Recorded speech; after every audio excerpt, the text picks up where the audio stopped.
하나님께서 하늘에서 이 메마른 대지에 담배를 내리시듯 오늘 저와 여러분에게 말씀을 전하는 저나 또 여기 계신 모든 분들에게 하나님의 생명의 은혜의 담비가 임하기를 주님의 이름으로 간절히 소망합니다. 여러분, 사람은 하나님의 형상으로 지음받았기 때문에 원래 선을 행하는 것을 좋아합니다. 우리가 또 선을 행하면은 보이지 않게 마음에 기쁨이 생기죠. 그러나 반대로 죄를 짓고 좋지 않은 일을 행하게 되면 감추게 되고 숨기게 되고 또 도망가게 되는 것이죠. 늘 주님 안에서 아름다운 선을 행하시기 바랍니다. 구제도 오른손이 하는 것을 왼손이 보이지 않도록 하도록 하라라고 말씀하셨지만 또 너희 착한 행실을 하나님께 드러내어 모든 사람에게 영광을 돌리게 하라라는 그런 말씀도 있다라는 것을 기억하셔서 이번 한 주간 동안 저와 여러분이 선한 일, 착한 일을 한번 해보면 어떨까 생각을 해보게 됩니다. 여러분, 이 라즈니시의 행복론이라는 그 책에 보면은 이런 이야기가 있습니다. 어떤 한 부자가 돈이 많았어요. 그래서 이 사람은 죽을 때 자선단체에 자기의 모든 돈을 다 기부하겠다. 그렇게 맹세를 하고 또 수약을 다 했는데 사람들이 자기를 자꾸 수존노다, 스크루지 영감이다, 아주 짠돌이다라고 이렇게 비난을 하는 거예요. 그래서 이 이야기를 듣고 있던 친구가 이런 이야기를 했답니다. 이 돼지와 암소 이야기를 하면서 돼지가 암소에게 불평을 했어요. 나는 햄도 주고 베이컨도 주고 심지어 내 손발도 주고 털까지 주는데 왜 사람들 날 돼지라고 이렇게 비난하는지 모르겠다. 돼지 하면서. 그 옆에 듣고 있던 이 암소가 이런 얘기를 하더랍니다. 근데 나는 살아있을 때 유익한 것을 제공하지. 여러분, 우리가 하나님 앞에 갔을 때 그 선행은, 착한 행실은 이 땅에 저와 여러분이 생명을 갖고 있을 때 하나님께서 하늘의 저울로 달아보시는 것이지 죽고 난 이후에 무엇을 한다라는 것은 좀 어불성설이지 않을까 생각을 해보게 됩니다. 부뚜막에 소금도 넣어야 짜다라는 말이 있지 않습니까? 사람 아무리 쉬워 보여도 하찮아 보여도 몸으로 행동으로 실천하지 않으면은 아무런 그런 유익이 없다라는 뜻이죠. 공부하는 학생도 남들이 다 놀고 쉴 때 열심히 그 시간을 분초를 아껴가면서 학업에 최선을 다할 때 좋은 결과가 나오게 되어 있습니다.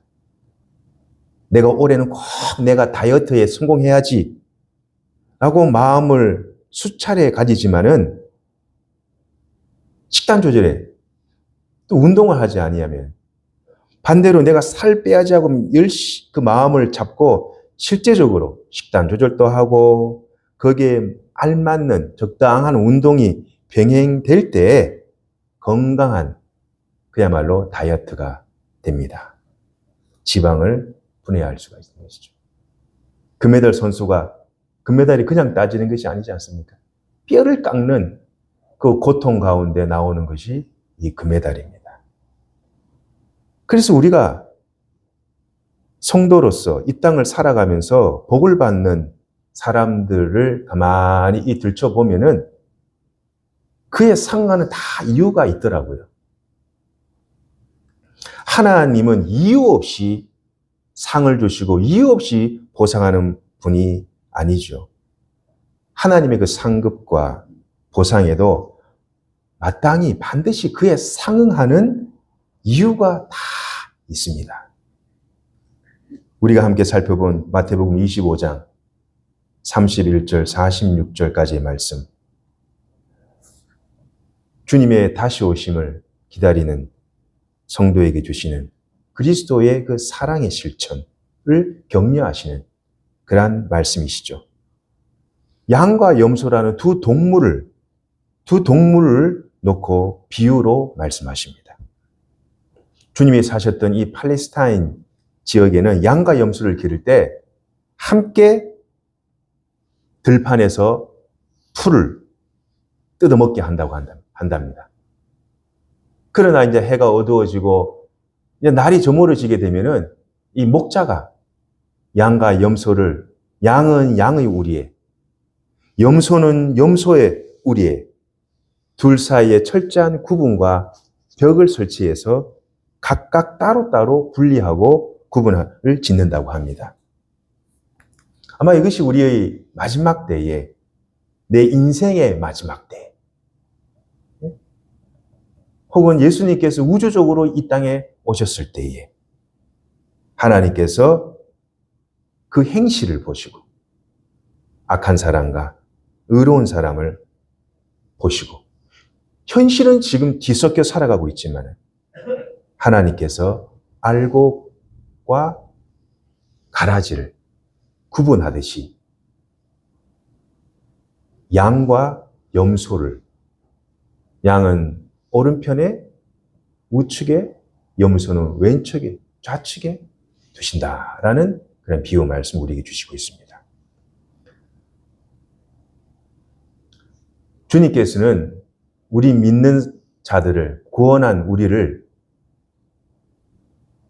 구별하시지 차별하시지는 않으세요. 이 사람이 이 세상 가운데는 차별이 난무합니다. 많이 배운 사람, 또 돈이 많이 버는 사람, 재력으로 든든한 사람, 사회에 큰 힘과 권세와 영향력이 있는 사람은 세상 사람들이 이 사람을 그렇지 않은 사람과 차별을 하죠.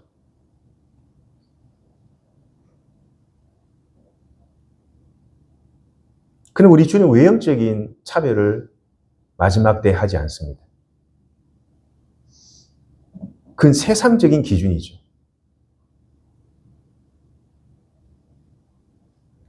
하나님은 영적인 구분을 마지막 때에 하시죠. 단순하게 우리가 윤리적으로 선한 일을 했다, 이것이 아닙니다. 그 행동과 행위와 실천 가운데 녹아있는, 담겨있는 하나님에 대한 그 거룩한 믿음의 행위, 경건의 표현, 이걸 보시는 거죠. 그래서 경건한 믿음과 바른 신앙을 가진 사람은 남에게 거짓말이나 거짓을 행할 수가 없습니다. 구별된 신앙인은 주님 앞에 교만할 수가 없어요. 욕심을 낼 수가 없어요. 탐심을 부릴 수가 없습니다. 하나님이 믿는 사람이라면은 이 성적으로 부도덕할 수가 없습니다. 또 게으를 수가 없어요. 그리고 우상 숭배를 할 수가 없습니다. 하나님이라고 믿는 그리스도인이라고 고백하는 사람은 술 취하거나 방탕할 수가 없습니다. 또 주의를 범할 수가 없습니다. 그리고 주님의 선택받은 백성은 가난하고 줄이고 헐벗고 옥에 갇히고 병든 사람을 보고 그냥 무심하게 지나가는 것이 아니라 그 일을 내 일처럼 아파해주고 중보해주고 기도해주는 그런 사람이 하나님 보시기에 바른 믿음의 신앙이요, 경건한 믿음의 신앙을 고백하는 주님의 구별된 신부가 되는 것입니다.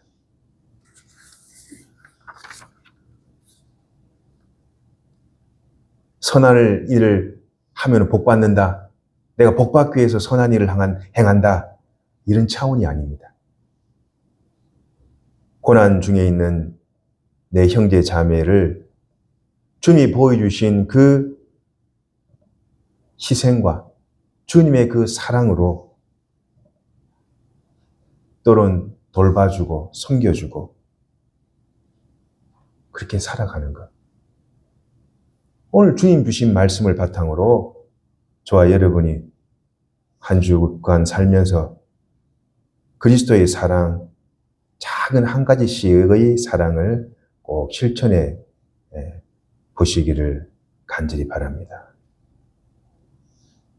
하나님의 아름다운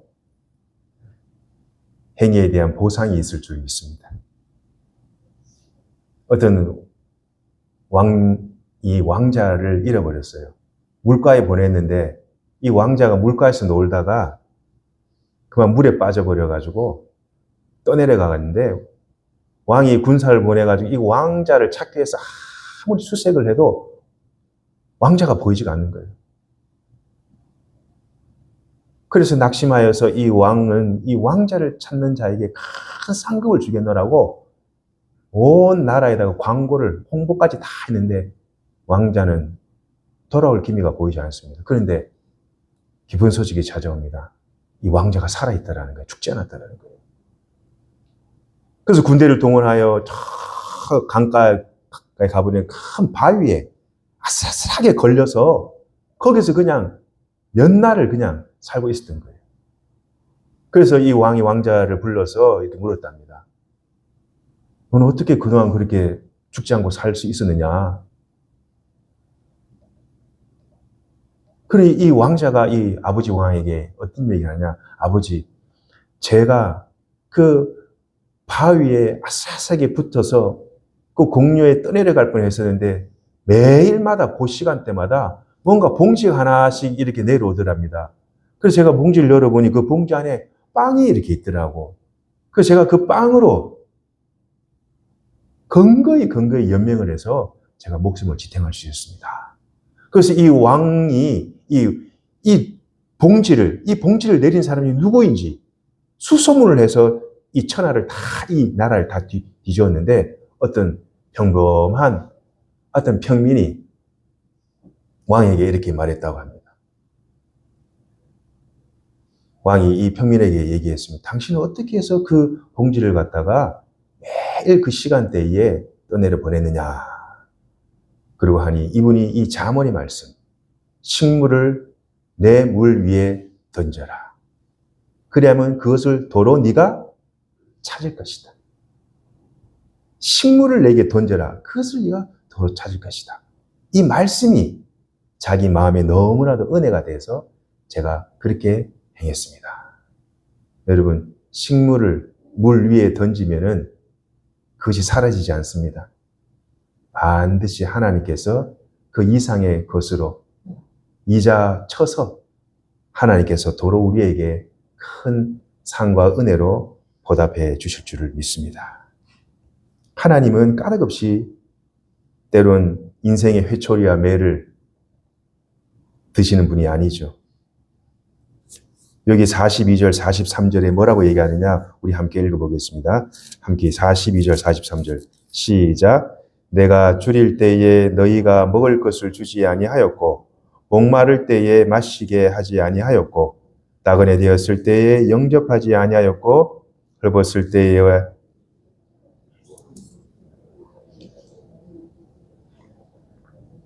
하시니.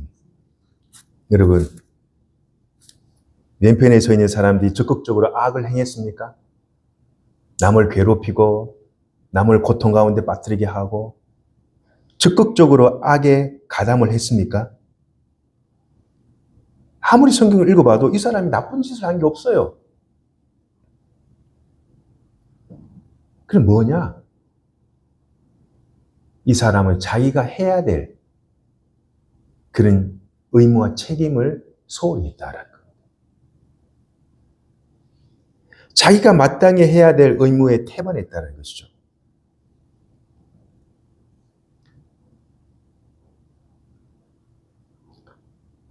여러분, 우리 그 전시간에도 함께 살펴보았습니다만 미련한 다섯 처녀는 자신이 마땅히 준비해야 할 여분의 기름을 준비하지 않았어요.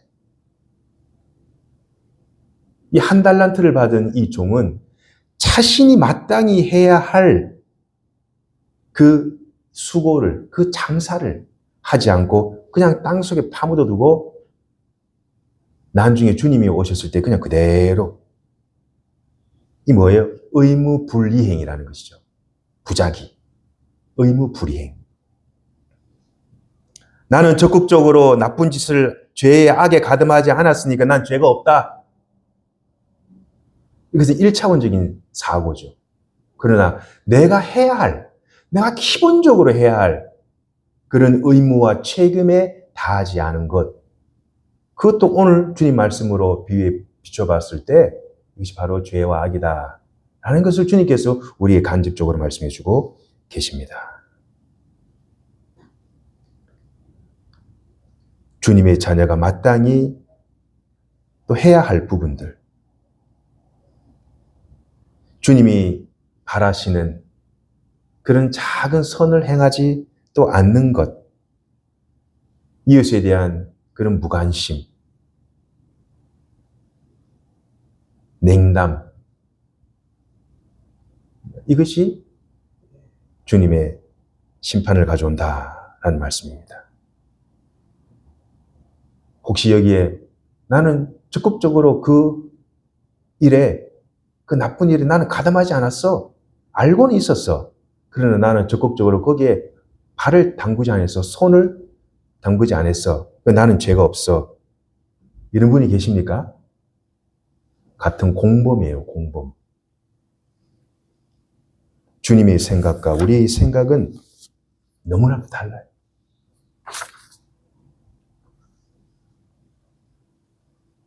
선은 우리가 이 땅에 살아있을 때 하나님이 이를 감당할 수 있는 것입니다. 어떤 사람이 나는 아직 형편이 안 돼서 나는 선을 못 베푼다. 나는 아직 나중에 내가 아마 큰 사람이 되고 돈을 많이 벌면은 내가 그때 그렇게 하겠다. 이웃도 돌보고 많이 기부도 하고 자선단체에 좋은 일도 하겠다. 이렇게 얘기를 한다고 다 얘기를 했대요. 그러자 어떤 사람이 어떤 비유를 들어 이렇게 얘기합니다. 어떤 산골짜기의 농부가 소를 샀는데 몇 달 후가 되면 자기 노모에 생신인 거예요. 그래서 이 손님들이 많이 올 것 같으니까 그날 당일날 우유를 짜면은 아마 많은 사람에게 이 싱싱한 우유를 줄 수 있지 않을까. 그냥 한꺼번에 짜겠다 생각을 한 거예요. 그래서 자기도 먹지 않고 아이들도 달라고 하는 것을 꼭 참게 만들고 했는데 정작 잔칫날 돼가지고 이 소의 젖을 짜려니까 젖이 나오지 않더랍니다. 한 방울도 안 나오더랍니다. 우리의 주님의 일은 내가 나중에가 없습니다. 주님의 일은 지금 이 시간 저와 여러분에게 주시는 책임이요 의무인지를 믿음으로 받으시길 바랍니다. 셋째는요, 우리의 행위로 구원을 받는 것은 아니에요. 이 말씀을 보면서 착각을 하는 경우가 있어요. 잘못 이해하는 경우가 있어요. 내가 선한 일 많이 하고 착한 일을 많이 하면 내가 구원을 받겠지? 아닙니다. 우리는 행위로 구원을 받는 것이 아니라 예수 그리스도의 십자가의 그 은혜로 우리가 구원을 받습니다. 그러나 우리의 그 행위는 마지막 때에, 내 인생의 종말 때에 하나님의 심판의 결산의 근거 자료가 됩니다.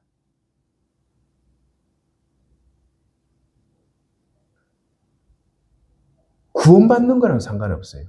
그러나 이 마지막 때에 하나님의 그 결산 때에 하나님의 증거 자료가 돼요.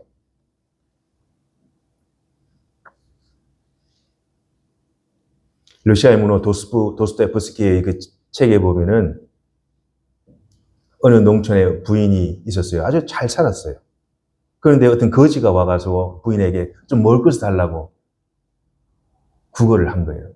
그래서 이 부인이 너무 남노하고 부인이 너무 그러니까 뭘 줄까 이래 보니까 옆에 보니까 토마토도 있고 풍성한 오이도 있고 가지도 막 있는 거예요. 이거 줄라 그러니까 왜요? 아까운 거예요. 이거 내 먹어야 되는데 이 거지한테 주기는 아까운 거예요. 그 옆에 이래 보니까 어쩌다가 밭고랑에 떨어진 무가 이렇게 자라가지고 이파리는 시들시들하고 그게 한 뿌리가 박혀 있는 거죠. 그래서 그 부인이 무를 뽑아가지고 그 거지에게 마치 인심 쓰듯이 줬어요.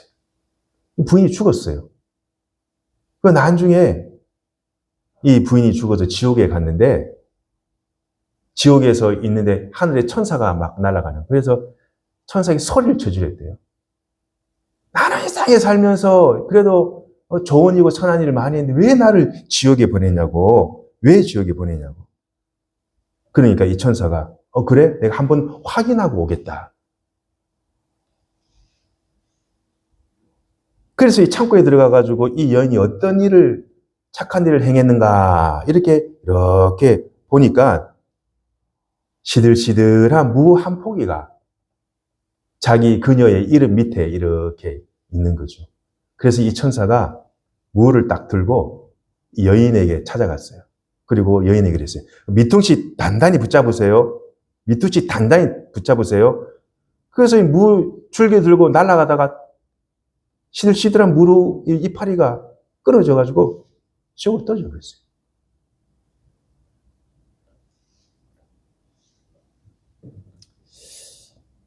성경에도 그런 말이 있지 않습니까? 너희가 제자의 이름으로 이 작은 자에게 냉수 한 그릇이라도, 물 한 잔이라도, 물 한 잔이라도 베푼 사람에게는 하나님께서 결단코 상을 잃지 아니하리라. 마태복음 10장 42절에 나온 말씀이죠. 아주 지극한 자에게, 아주 비루하고 초라하고 아주 보잘것없는 자에게 그 물 한 잔 대접하는 것도 하나님께서는 결단코 그 상을 잃지 아니하리라. 주님 말씀하십니다. 결국 이 양과 염소의 비유를 하시면서 주님께서 이 46절의 결론을 내려요. 46절 우리 함께 합독해 보도록 하겠습니다. 시작. 그들은 영벌에, 의인들은 영생에 들어가리라 하시니라. 아멘. 계시록에도 하나님께서는 그 행위대로 심판하시겠다. 주님께서는 자의적으로 자기 마음대로 판결을 하지 않습니다. 우리나라도 3심제가 있죠. 1심, 2심, 3심. 마지막 대법원 확정 판결이 나야만이 죄인이 되는 거예요. 계속 항고를 하게 되면 2심, 3심까지 넘어 대법원 판까지 나오는 것입니다. 주님께서는 이 마지막 이 땅에 오실 때 우리의 영혼에 대한 완전한 확정 판결을 내리시는데 그 판결의 기준이 뭐냐? 하나님께서 너를 이 세상에 보내어서 이 땅에 살면서 그리스도의 사랑을 실천하며 살았느냐? 네가 이 땅에 목숨부터 살아있는 동안에 하나님의 그 사랑을 전하며 살았느냐? 그것을 하나님께서는 증거물로 마지막 청구서를 우리에게 이렇게 보여주시죠. 사랑하는 성도 여러분, 주님의 그 행위에 대한 판결의 기준은, 그 상급의 기준은 내가 이 땅에서 얼마나 재산이 많고 학벌이 높고 신분이 아닙니다. 내가 어떤 신학적인 노선이 있고 어떤 교파고 교단이냐, 그것도 최종 판결의 기준이 되지 않습니다. 하나님의 최종 그 판결의 기준은 경건한 믿음에 근거한 그리스도의 그 사랑의 실천, 행동, 그것을 주님께서 이 저울로 달아보신다. 주님께서 말씀하십니다. 줄인 자, 목마른 자, 나그네 된 자, 헐벗은 자, 병든 자, 감옥에 갇힌 자, 내 주에 없습니까? 그분이 바로 작은 예수 그리스도이십니다. 그분이 바로 하나님께서 보내신 천사입니다. 그 그리스도의 사랑을 실천을 통해서 주님만이 홀로 영광 받으시기를 소망합니다. 그 자의 영혼이 잘된 같이 범사에 잘 되고 그 하는 모든 일에 있어서 하늘에 복을 내리셔서 하늘의 상급과 이 다음 하늘의 큰 면류관, 생명의 면류관, 자랑의 면류관, 소망의 면류관을 다 받아 누리시는 복된 성도님이 되시기를 주님 이름으로 간절히 축원드립니다. 기도하겠습니다.